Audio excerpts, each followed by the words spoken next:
Hey y'all, happy National Gardening Day. And it's funny that I just started putting together my raised garden beds and I have no idea what I'm doing. I don't know how to garden, but we're gonna try it. Let me show y'all what I got. All of my raised beds are from Vegega. This one right here is a 6.5 foot by 17 inch and I got 3 of those. And this is what it looks like when you unbox it. Not too many pieces. This is all the hardware right there, the panels. And then once you put it together, that's what it looks like. This is all of the hardware that it comes with. The first thing you have to do before you get started is you have to take the protective film off of each piece.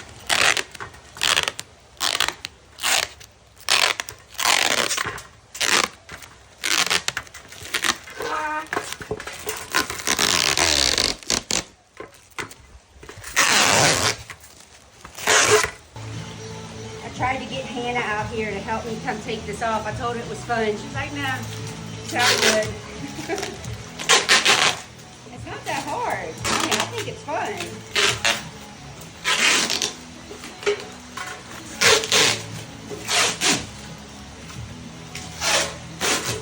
Look at that.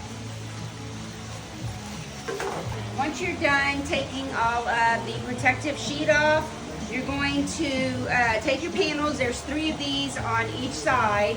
You're going to line up the holes, and then that's where you're going to put all of your hardware. So you're going to take your panel and put it down just like this, and put the other one on top with the holes lining up. You're going to grab your hardware. You're going to need a washer,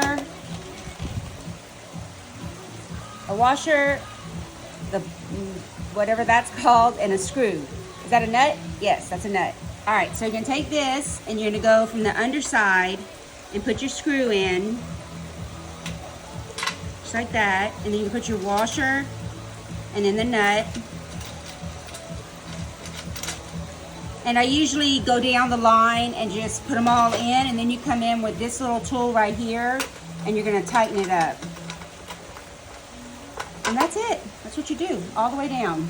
I have one side of the garden bed put together. I'm going to assemble the other one, then I'm going to attach them. Both sides are assembled. We're going to do the same thing, match up the holes, and put the screws in.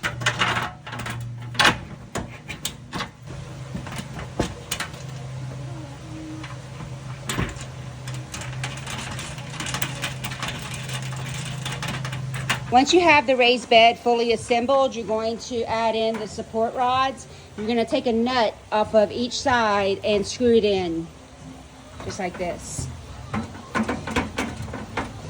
The last step is to apply this protective rubber edge, just like it is around this one. And I'm going to show y'all how to do that. This part right here is pretty easy to do. You're just going to snap it into place all the way around. Give it a good push. When you get to the end right here, we're going to trim it about right there, and then we're going to overlap it. Just like that, and you're done. That wasn't too hard, huh? 2 down, 4 to go. I'll show y'all up close what they look like. Cannot wait to fill these with soil and full of plants.